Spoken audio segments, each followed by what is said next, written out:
In the frozen tension of the Cold War, when the world seemed perpetually balanced on the edge of catastrophe, fear and uncertainty were not abstract ideas but living realities.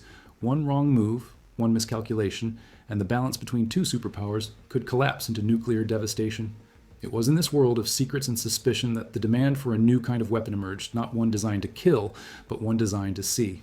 The United States needed eyes that could pierce through borders, witness movements hidden deep within the Soviet Union, and deliver the kind of intelligence that could prevent war rather than start it.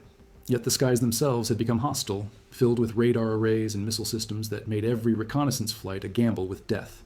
After the downing of Francis Gary Powers' U-2 in 1960, the message was painfully clear.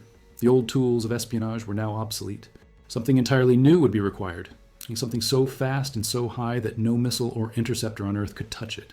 If the story of the Blackbird fascinated you, make sure to subscribe so you don't miss the next journey into the machines that changed history. And tell me in the comments, if you had the chance to sit in that cockpit and push the throttles past Mach 3, would you dare to take the ride? This was not simply an engineering challenge. It was a wager on the very future of global stability. Out of this crucible of pressure stepped Clarence Kelly Johnson, a man whose name would become synonymous with impossibility made real. Leading the secretive Skunk Works division at Lockheed, Johnson had already proven his genius with projects like the P-38 Lightning and the U-2 spy plane. But what lay ahead of him would push even his brilliance into uncharted territory. He was tasked not with designing another airplane, but with defying physics itself. How do you build a machine that can outrun every weapon, that can climb into the edge of space, that can slip past the grasp of radars designed to expose even the faintest shadows? The United States was not asking for a plane. It was demanding a ghost. The stakes could not have been higher. To know what the Soviets were building in their hidden missile silos, to predict where their bombers were stationed, was to have the knowledge that could save millions of lives. Without that intelligence, America would be blind, forced to act on fear rather than fact. Every general, every politician knew that a single blind moment in the Cold War could spark the unthinkable. The pressure flowed downward, from the halls of the Pentagon to the hangars of Lockheed, and onto the drafting boards where engineers stared at equations that seemed to laugh at them. A plane that could fly above 85,000 feet. A machine that could cruise for hours at 3 times the speed of sound. A fuselage that could withstand temperatures hotter than molten lead on its nose cone. These were not dreams, they were demands. And in the middle of these demands was secrecy.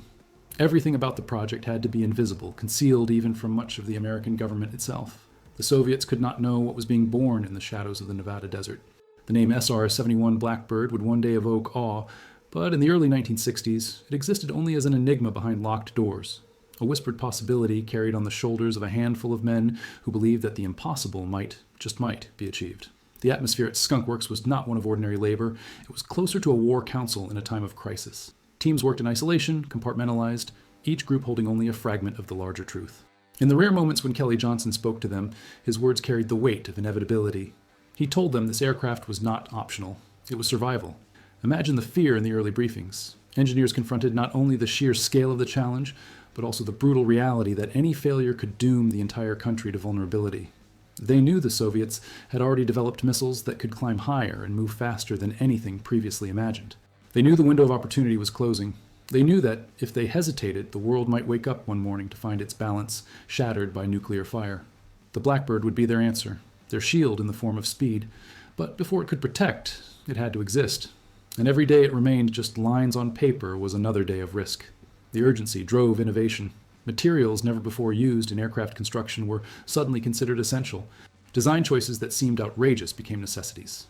The sharp alien silhouette of what would become the SR-71 was not born from aesthetics, but from survival mathematics. Every angle, every curve designed to scatter radar waves and shed the heat of Mach 3 flight. Even in its earliest sketches, the Blackbird looked like something not of this earth, and those few who glimpsed it behind classified walls must have wondered whether humanity was leaping forward a century in one step. But with every leap came danger. How could titanium, notoriously brittle and difficult to shape, become the backbone of the fastest plane in history? How could engines be coaxed to deliver both the thrust of a jet and the breath of a ramjet in a single body?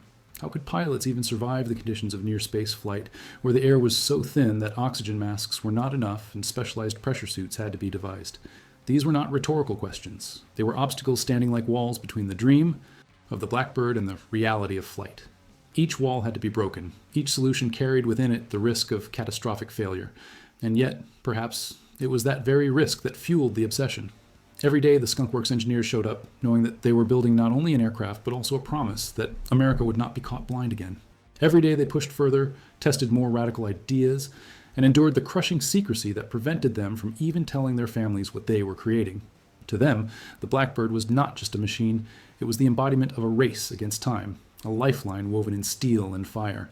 As the concept evolved into reality, whispers began to circulate, even within the tightly controlled halls of government. There would be an aircraft, faster than missiles, higher than any fighter, invisible to most radars. A plane that would reach the very edge of the heavens and look down on Earth with the detached clarity of a god. Whether the world was ready for such a thing was irrelevant. The world needed it.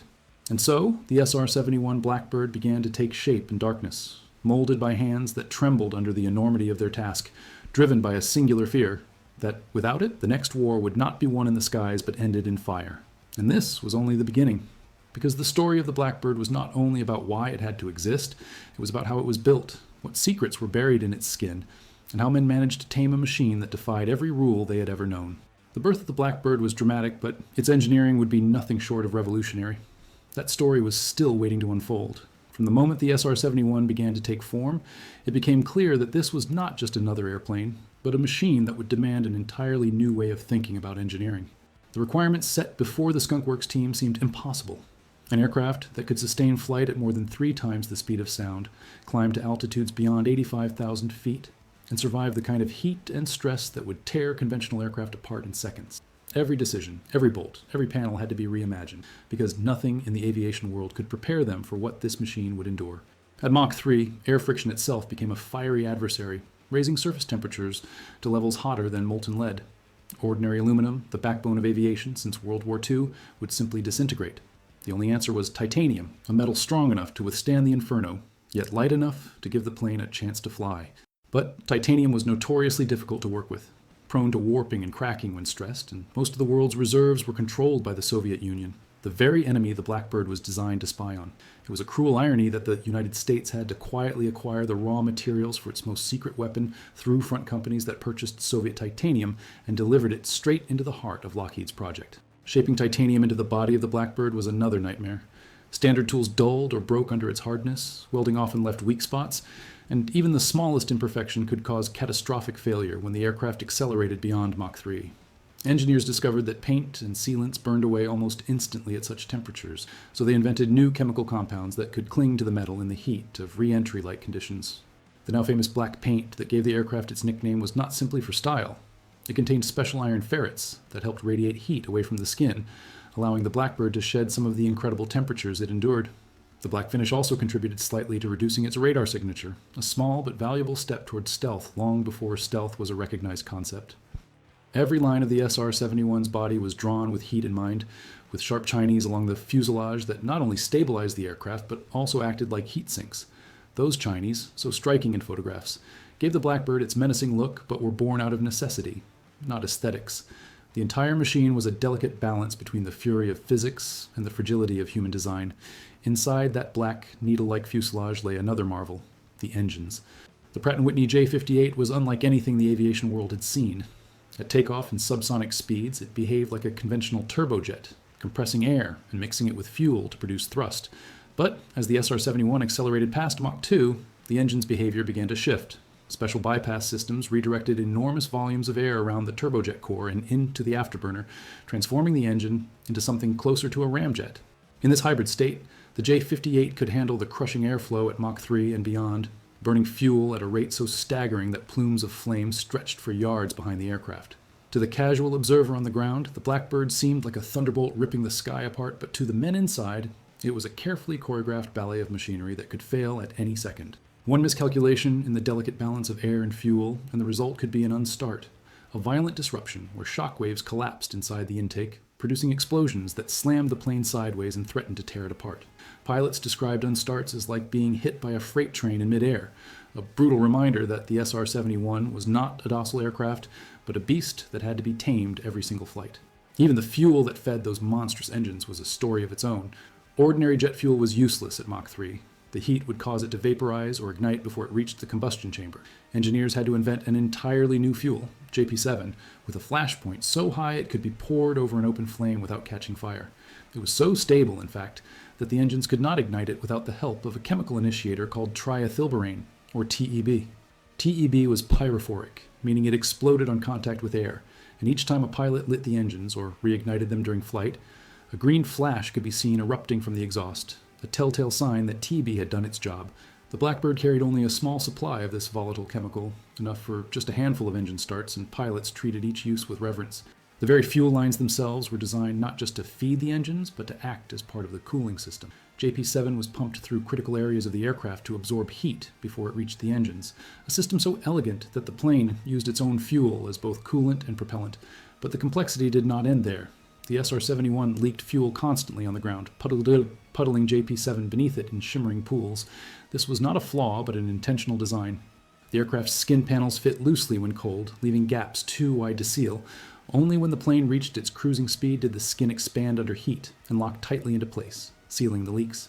It was a machine that could only truly exist in motion, a paradox of design that embodied both fragility and strength. To see a Blackbird sitting on a runway, dripping fuel onto the concrete, one might think it broken. But once it roared into the sky and reached its stride at Mach 3, it became the most efficient machine of its time, proving that perfection sometimes comes only when pushed to the very edge of destruction. And still, the demands on those who flew and maintained the aircraft were staggering. Pilots wore full pressure suits similar to those used by astronauts, complete with life support systems designed for the thin, hostile air at the edge of space. Their helmets were fitted with gold visors to shield against the blinding glare of the sun, and even the simplest task in the cockpit required intense training. A Blackbird mission was not like a routine flight. It was more akin to a space launch. Crews spent hours preparing, fueling, and aligning navigation systems before the aircraft even left the ground. Every bolt, every wire, every seam had to be checked because a single oversight could mean disaster at 85,000 feet. The support crew on the ground was as vital as the men in the cockpit, working in near silence, knowing that their pilot's survival depended on their precision. In flight, the cockpit was a world of extremes. The pilot sat in cramped quarters, surrounded by dials and gauges that trembled with the strain of the aircraft. Outside, the view was surreal. The curvature of the earth stretched beneath them, the horizon bending into the distance, while above their heads the sky turned from blue to a deep, endless black. At such heights, they could see hundreds of miles in every direction, a godlike perspective that few humans had ever experienced. Yet even as they admired the beauty of their vantage point, they remained aware that their lives were balanced on a knife's edge. One mistake, one system failure, and there would be no rescue, no margin for error. The Blackbird gave its pilots the closest sensation to spaceflight while never leaving the atmosphere, a privilege so dangerous it inspired awe and fear in equal measure. Every element of the Blackbird's engineering carried a story like this, a balance between ingenuity and danger, between triumph and collapse. From its skin that sealed only at supersonic speeds, to its engines that transformed mid-flight, to its pilots who dressed like astronauts and flew as if balancing on the edge of a blade, the SR-71 was never a simple aircraft. It was a symphony of innovations designed to accomplish one singular task, to outrun anything on Earth. And as astonishing as these systems were, they were only tools. What mattered most was how this aircraft would be used, how it would perform when the stakes were real, when it was sent across hostile skies and every missile battery in the world was aimed upward, desperate to bring it down. The test of engineering was complete. Now the question became whether the Blackbird could survive the test of war. For all its brilliance, the Blackbird was never a simple or convenient machine. It was a marvel, yes, but a fragile one, dependent on extraordinary resources and a level of precision that made every mission as complex as launching a rocket into space. The cost of keeping the SR-71 in the air was staggering. Each hour of flight required hundreds of hours of maintenance on the ground. Specialized crews swarmed over the jet after every mission, checking titanium seams, replacing burned components, and inspecting systems that had been pushed to the very limits of physics. Unlike conventional aircraft that could be refueled, rearmed, and sent out again in hours, the Blackbird demanded a symphony of technicians, engineers, and planners working in perfect harmony just to get it into the sky once more. It was not a weapon you could use casually. It was a scalpel, wielded only in the moments of greatest need. And yet, when it was used, the results were undeniable. The SR-71 could cross continents in mere hours, slipping past hostile borders before an enemy even realized it had arrived. No missile ever caught it. No fighter jet could climb high enough or fly fast enough to intercept it. The Soviet Union fired hundreds of missiles at Blackbirds during their operational years, but every one of them failed, defeated not by countermeasures or weapons, but by pure speed and altitude. Pilots often joked that their only evasive maneuver was to simply push the throttles forward and watch as threats fell away behind them. To an outside observer, it must have seemed like magic, a machine untouchable, untamed, a ghost that no one could strike. Yet behind this aura of invincibility lay a constant battle with logistics and politics. The aircraft's insatiable appetite for resources became its Achilles heel. JP-7 fuel had to be specially refined and stored in dedicated facilities. Entire tank farms existed just to serve the small fleet of Blackbirds. The TEB chemical needed to ignite the engines was dangerous and expensive, and only limited quantities could be carried on board. Every mission required aerial refueling because the aircraft's fuel efficiency at Mach 3 was astonishingly low. Tanker planes had to be carefully positioned along flight paths, coordinated down to the minute, so the Blackbird could drink deeply from their wings and continue its dash across the globe. Without this careful ballet of planning, the aircraft simply could not function. Each mission became an operation involving not just pilots, but whole squadrons of support, all moving together to make a few hours of supersonic flight possible. Despite these challenges, the intelligence the SR-71 delivered was priceless. During its career, it flew thousands of missions, capturing images and data that revealed hidden bases, missile silos, and troop movements across the Soviet Union, the Middle East, and Asia. It could photograph a license plate from 85,000 feet, a capability that shocked even those who worked inside intelligence agencies. The plane became a silent guardian, gathering the information that allowed leaders to make decisions not from fear, but from fact. Many historians argue that the Blackbird prevented wars simply by existing, by making it clear that nothing could be hidden from its gaze. It was not a bomber, not a fighter, but a machine of revelation, turning secrets into knowledge at a speed the world had never seen before. Still, as the decades passed, the Blackbird began to feel the weight of its own uniqueness. The Cold War was evolving, and with it came new ways to watch the enemy. Satellites, launched in increasing numbers, could orbit the Earth and provide constant streams of imagery without risking human lives. They could not match the flexibility of the Blackbird, which could be launched at will and redirected mid-flight, but they were cheaper, safer, and politically less provocative. The SR-71 required human beings to strap themselves into pressure suits and fly at the edge of space, a feat of courage and endurance that few could perform. Satellites, in contrast, simply floated above the world, their cameras unblinking, their presence unquestioned. Slowly, policymakers began to ask whether the Blackbird was worth the cost. The answer was painful for those who loved it. By the late 1980s, the SR-71 was increasingly sidelined, its missions reduced, its fleet shrinking. The aircraft that had once represented the pinnacle of human engineering was being eclipsed not by a faster plane, but by an entirely different way of thinking about reconnaissance. When its retirement was first announced, there was outrage among pilots and military commanders who argued that no satellite could replace the flexibility and speed of the Blackbird. For a brief time in the 1990s, some aircraft were even brought back into service, proving that their capabilities were still unmatched. But the tide of history was against them. Technology had moved on, budgets were tightening, and the Blackbird was simply too expensive to maintain in an age of shifting priorities. And yet, even as it was retired, the legend of the Blackbird only grew. Pilots who flew it became a part of an elite brotherhood, men who had touched the edge of space in a machine built by human hands. The aircraft itself entered museums, where visitors could stand beneath its long, sleek body and marvel at a shape that seemed more like a weapon from the future than a relic of the past. To look at it was to feel the power of imagination and ambition, the belief that human beings could conquer the very sky if only they dared enough. Children stared up at its black surface and saw not a relic but a dream, proof that the impossible could be made real. Even today, decades after its last mission, the SR-71 remains the fastest air-breathing manned aircraft ever built. No nation, no designer, no engineer has created anything that can surpass its combination of speed, altitude, and endurance. It stands as a monument to a particular moment in history when fear forced innovation and secrecy demanded miracles. Its legacy is woven into the DNA of modern stealth aircraft, into the thinking that led to drones and satellites, into the very idea that technology can be the shield that prevents war. But the Blackbird itself is more than legacy. It is legend. A machine that defied the world it was born into, outran every enemy that tried to catch it, and then retired undefeated. And this is why the Blackbird's story continues to captivate. It was not only a spy plane, but a symbol of human daring, a reminder that even in times of darkness, innovation can produce beauty. It was expensive, it was flawed, it was fragile, but it was also untouchable. Every person who hears its story wonders what it must have felt like to sit in that cockpit, to push the throttles forward, and to leave the world behind in a blur of fire and sound. And in that wonder lies the truth of the SR-71. It was never just about reconnaissance, never just about speed. It was about proving to ourselves that the horizon could always be pushed further, that there was always another boundary to cross. And once you understand that, you realize why its ghost still lingers in the skies. A shadow of titanium and fire that whispers of a time when men built machines to chase the very edge of the impossible.